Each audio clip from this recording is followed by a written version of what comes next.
RTM. Nommé par décret du président de la République, le sous-préfet représente l'État dans l'arrondissement. Dans le Lunévillois, ce rôle revient à Mathieu Blé, qui est notre invité du jour. Bonjour. Bonjour. Alors, on va faire un point évidemment sur la situation sanitaire. Nous sommes au cœur du troisième confinement. À ce jour, dans le Lunévillois, 10 personnes sont hospitalisées, 2 en unité de soins continus à l'hôpital de Lunéville. Quelle est la situation dans son ensemble dans le Lunévillois, à votre connaissance ? Alors depuis plusieurs semaines, on constate en fait une hausse du taux d'incidence. J'ai particulièrement les chiffres en tête au sein de la communauté de communes du territoire de Lunéville à Baccarat, où on est effectivement en hausse constante chaque semaine. Je crois qu'on n'était pas loin de 300 en fin de semaine dernière. Comme vous l'avez dit, il y a à la fois 10 personnes hospitalisées à l'hôpital de Lunéville et 2 en unité de soins continus. Donc effectivement, c'est une situation qui nécessite à la fois la mobilisation de tous, comme depuis le début de la pandémie, et puis une vigilance également, et donc de continuer, notamment lorsqu'on croit avoir des symptômes, à se tester, et puis aussi à s'isoler en attendant les résultats des tests, et puis bien sûr à ne pas prendre de risques dans le cercle privé, notamment en évitant d'inviter un certain nombre d'amis ou de parents avec lesquels on ne vit pas habituellement. Donc il faut effectivement essayer de respecter au maximum ces règles de confinement. Voilà. Et bien sûr, le port du masque est obligatoire à Lunéville. Il y avait le week-end de Pâques, au début du confinement, c'était un peu compliqué aussi pour les familles de faire cet effort. Un de plus, on en demande beaucoup, mais la situation le nécessite. De façon générale, ce troisième confinement, parce que vous allez sur le terrain, il est respecté, accepté encore par la population ? Il est plutôt bien respecté. Il y a des contrôles réguliers des forces de l'ordre, que ce soit la police ou la gendarmerie, notamment aux horaires de couvre-feu. Voilà, il y a à la fois des contrôles, la pédagogie quand elle doit avoir lieu, et puis aussi les verbalisations, que ce soit pour les commerces ou les particuliers qui éventuellement contreviendraient aux règles du confinement. Mais d'une manière générale, c'est bien respecté, effectivement. Ouais. Je lisais ce matin, vous avez autorisé un bar à Lunéville à ouvrir sur la voie publique, place Léopold. C'est vraiment au cas par cas ? Oui, alors effectivement, d'une manière sur ce cas particulier, c'est de manière très très limitée, les jours de marché, sur du café à emporter, voilà, donc. Oui, pas de restauration. Voilà, il n'y a pas de restauration. Voilà, ça me semblait possible. Bon, c'est toujours évidemment une vigilance de la commerçante pour que, notamment, les clients ne restent pas trop longtemps une fois qu'ils ont eu leur café. Et d'une manière plus globale, on regarde au cas par cas lorsqu'il doit y avoir des manifestations sur la voie publique. Je pense par exemple aux chasses aux œufs. Vous avez parlé du week-end de Pâques tout à l'heure. Et effectivement, on a essayé de réfléchir dans un certain nombre de situations, soit parce que c'était organisé par les associations, soit par les communes, pour faire en sorte que les protocoles sanitaires soient au maximum appliqués, et par exemple que les familles puissent chercher les œufs, mais que 2 familles qui ne vivent évidemment pas ensemble ne puissent pas partir en même temps dans la même direction. Donc voilà, on essaye de faire du cas par cas. J'ai une collaboratrice qui passe beaucoup de temps en lien aussi bien sûr avec la préfecture et les instructions nationales qui nous sont régulièrement adressées sous l'égide à la fois du préfet délégué à Metz et de la préfète de région. C'est quand même un vrai casse-tête quand même. C'est évident que ça nécessite pour tout le monde, que ce soit les acteurs privés ou publics, un grand effort d'adaptation, une grande vigilance. On essaye d'être le plus pédagogue possible avec tous ceux qui doivent organiser. Beaucoup d'acteurs comprennent qu'ils doivent s'adapter, éventuellement repousser. Je pense à la fête des plantes, par exemple, ils ont proposé d'eux-mêmes, ou alors au village du Livre à Fontenoy-la-Joute, ils ont également remis en cause le grand déballage du lundi de Pâques. Voilà, il y a un dialogue permanent qui s'instaure, et tout le monde joue plutôt bien le jeu. Vous avez des demandes quotidiennes d'ouverture, de possibilités On n'a pas des demandes quotidiennes, on a des demandes en fait quand il y a un changement, quand il y a un changement de règles. Donc là, je dirais qu'on est dans une phase relativement maintenant bien rodée de ce troisième confinement. Par contre, il est vrai que voilà, je pense que d'ici quelques jours, on va commencer effectivement à de nouveau avoir des questions, puisque certains se demandent si on va déconfiner, qu'est-ce qu'on va déconfiner, mi-mai, etc. On attend bien sûr les annonces du gouvernement et du président de la République à la fin du mois d'avril, puisque c'était l'engagement qu'il avait pris. Parce que par exemple, l'histoire d'ouvrir le bar pour le café, ça peut donner des idées aux autres structures de venir vous voir en disant mais moi aussi je veux vendre du café sur la voie publique, quoi. Là, moi, ce qui a conduit ma décision après un échange aussi avec la préfecture, c'est qu'on est sur la place du marché de Lunéville, c'est les jours de marché, donc c'est quelques heures ces jours-là. Voilà, donc le dispositif était relativement encadré. Je sais que la police municipale, la police nationale aussi sont présentes à proximité si des clients, par exemple, venaient à contrevenir aux règles. Donc voilà, ça me semblait quand même relativement bien encadré. Et d'ailleurs, samedi, j'ai pu observer de mes yeux que voilà, une table entravait toute possibilité d'entrée dans le commerce. C'est ça, en fait, on voit quand même que vous essayez, dans la mesure du possible, de répondre favorablement, dans la mesure de ce qui est possible, même si la fenêtre est petite. Oui, tout à fait. Je crois que ça participe de l'équilibre qui existe depuis le mois de mars 2020 entre les aides économiques qui sont apportées et puis bien sûr le soutien pour que je dirais la situation sanitaire ne se détériore pas davantage. C'est de toute manière aussi, comme je le disais tout à l'heure, un effort individuel dans le cercle privé et sur la voie publique. Tester, alerter, protéger, c'est toujours les 3 mesures en cours pour essayer d'empêcher au maximum la propagation des virus avec ces variants, quoi.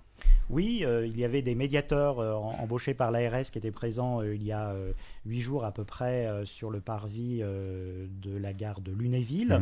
Ils reviendront peut-être dans les prochaines semaines. Et effectivement, il faut que chacun s'isole en attente de résultats d'un test et en tout cas n'hésite pas à procéder à un test si il pense avoir les symptômes qui sont maintenant bien connus. Alors voilà, justement, par rapport au centre de vaccination au réservoir, j'en discutais avec Pierre-Jean Courbet, le chirurgien en charge de la cellule de veille aussi. Plus de 200 personnes vaccinées chaque jour. Alors dans la catégorie actuelle, c'est quoi? C'est les plus de 70 ans ou 50 ans avec une... Alors depuis vendredi dernier, tous les, on va dire, Lunévillois, c'est-à-dire tous les habitants de l'arrondissement de Lunéville, et même au-delà en tout cas, tous les Français même de plus de 55 ans sont éligibles à la vaccination. Il n'y a pas besoin d'avoir une cause de comorbidité, etc. Donc depuis vendredi dernier. À la mi-mai, ce sont tous les Français de plus de 50 ans. Et à la mi-juin, ce sont tous les Français. Toujours dans l'optique du gouvernement que tous les Français volontaires désireux de se faire vacciner le pourront d'ici à la fin de l'été. Donc effectivement, à Lunéville, il y a eu le premier centre de vaccination dans l'arrondissement. Avec l'hôpital, le PETR du Lunévillois et beaucoup d'acteurs publics, mais aussi privés, bien évidemment, nous échangeons toutes les semaines. Il y a également un centre permanent, soit à Saint-Nicolas, soit à Dombasle, et puisque nous travaillons également pour le Salé-Vermois. Donc il y a 2 centres permanents dans le Lunévillois, si je puis dire. D'une part à Lunéville, d'autre part à Saint-Nicolas-Dombasle. Et puis il y a un certain nombre de centres éphémères, puisque c'était une demande des élus, rapidement, d'avoir des centres en grande proximité. Donc effectivement, c'est Ainville, Badonvillers, Baccarat et Blainville. Et donc on essaye toutes les 4 semaines, en fonction des allocations de doses, de tourner dans ces centres, en plus des centres permanents de Lunéville et du Salé-Vermois. Voilà, donc les rendez-vous sont pris par Doctolib et on acquiert, je dirais, un rythme de croisière. On a à peu près chaque semaine entre 2000 et 2500 doses maintenant. Ça ne cesse de croître. Alors depuis des le mois de différents février. vaccins? Alors, c'est du vaccin en ARN messager, du Pfizer en l'occurrence, pour le Lunévillois Salé-Vermois. Je rappelle également qu'il est possible de se faire vacciner chez son médecin traitant pour les plus de 55 ans en AstraZeneca. Donc chaque médecin volontaire volontaire se voit allouer 1 ou 2 flacons et donc peut vacciner, on va dire, 10 à 20 personnes. Alors, bien évidemment, ce qui est important une fois qu'on a injecté la première dose, c'est de sécuriser la deuxième dose et donc on donne un rendez-vous. Alors maintenant, on donne des rendez-vous plus tardivement, effectivement, entre les 2 injections. En ARN messager et en AstraZeneca, c'était déjà, les 2 injections étaient déjà plus espacées que pour les vaccins en ARN messager. Et là, voilà, donc 200 personnes vaccinées chaque jour, c'est plutôt un bon rythme dans le Lunévillois, quoi. Oui, alors à Lunéville, effectivement, à peu près 1000 vaccinations par semaine. Voilà. Et puis également dans le Salé-Vermois, on n'est pas loin de 1000 également par semaine. Et puis dans les centres éphémères, là, c'est quelques centaines, en fonction des allocations de doses. Et finalement, on a ce rythme de croisière. Il y a également quelques médecins qui vont vers les patients qui ne peuvent pas se déplacer. Pour diverses raisons, soit parce qu'ils n'ont pas de véhicule, soit parce que leur état de santé font qu'ils sont à domicile. Et donc, ils ont également c'est une expérimentation, des doses d'ARN messager, donc des doses de Pfizer, qu'ils injectent soit à domicile, soit dans leur propre cabinet, si les patients peuvent faire quelques kilomètres. On parle de... Pardon. Un chat. Oui. On parle de déconfinement au 15 mai, mais par région, vous en savez quoi? Non, pour l'instant, on n'a pas plus d'informations. Je crois qu'il y a effectivement pas mal d'éléments qui sont pour l'instant plutôt sur la place publique. Donc moi, j'ai pas plus d'éléments concrets pour le Lunévillois à ce stade et sur les différentes étapes. Réouverture des terrasses, lieu de culture, ça en fait partie? Oui, ça fait partie effectivement des protocoles sanitaires, je dirais, à expertiser, particulièrement à la fois les restaurants, vous l'avez dit, les terrasses, les intérieurs, les lieux de culture, que ce soit les musées, que ce soit les cinémas. Voilà, mais je dirais qu'il y a il y a eu une réunion la semaine dernière et voilà, je pense que les annonces sont plutôt devant nous. Pour l'instant, je n'ai rien de précis là-dessus. Ouais. Vous faites quoi d'autre depuis ces semaines-là? Parce que ça vous prend beaucoup de temps, j'imagine. Oui, ça prend beaucoup de temps, puis je pense qu'effectivement, comme vous le disiez tout à l'heure, ça nécessite beaucoup d'adaptation. Peut-être un tout petit mot pour terminer sur la vaccination. Hein. Je rappelle qu'on peut prendre rendez-vous par Doctolib, mais aussi par téléphone au 03 83 85 13 00, donc en Meurthe-et-Moselle. Et puis que le pays du Lunévillois met également à disposition du transport à la demande pour les personnes qui auraient du mal à se rendre dans les différents centres de vaccination au 0800 607 062. Alors qu'est-ce que je fais d'autre ou qu'est-ce que nous faisons d'autre à la sous-préfecture que la vaccination. D'abord, comme toutes les administrations, nous télétravaillons donc ça veut dire que nous travaillons, notamment à l'instruction des demandes de subventions d'investissement. Je dirais que traditionnellement, la fin de l'hiver, le début du printemps est beaucoup consacré à cela. Le gouvernement a à la fois maintenu à un très haut niveau l'investissement de dotation aux territoires ruraux, la DETR, et a fortement augmenté ce qu'on appelle la dotation de soutien à l'investissement local, avec une enveloppe dédiée plus particulièrement à la relance, à la rénovation thermique. D'ailleurs, moi j'en appelle encore aux communes si elles ont quelques projets en la matière ou aux intercommunalités. Donc ça, il y a tout l'aspect subvention, donc soit on reçoit, soit dans une moindre mesure on se déplace, puisque effectivement on est quand même en confinement.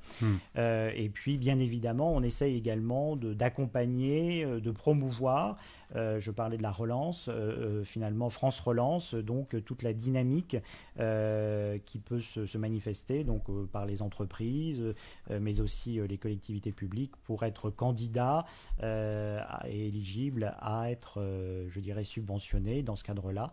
Et donc voilà, on est une équipe, si je puis dire, à travailler bien sûr potentiellement avec les intercommunalités, les communautés de communes et puis la CCI notamment. C'est vrai que la rénovation énergétique, c'est un Un gros dossier aussi, hein. Il y a beaucoup d'aides par rapport à ça. Oui, il y a beaucoup d'aides alors pour les privés. Je pense bien sûr à MaPrimeRénov', qui est sans condition de ressources, mais aussi bien sûr pour les collectivités locales, pour les offices HLM également. L'office HLM de Lunéville-à-Baccarat travaille depuis des années sur ce sujet. Voilà, donc il y a effectivement beaucoup de dispositifs et c'est effectivement très important. Bon, parce qu'il fait plus froid ici qu'ailleurs, mais parce qu'on sait très bien qu'il y a dans notre Lunévillois effectivement beaucoup à faire en matière de rénovation, que ce soit des maisons particulières ou que ce soit des immeubles. Et donc, voilà, il ne faut pas hésiter à se lancer sur ces travaux de rénovation thermique. Merci d'être venu faire le point. Merci à vous. C'est voilà, toujours intéressant aussi de savoir ce qui se passe de façon officielle, parce que vous représentez donc l'État sur le territoire. Merci à vous. Merci. Il est 9h54. Hop, hop, hop!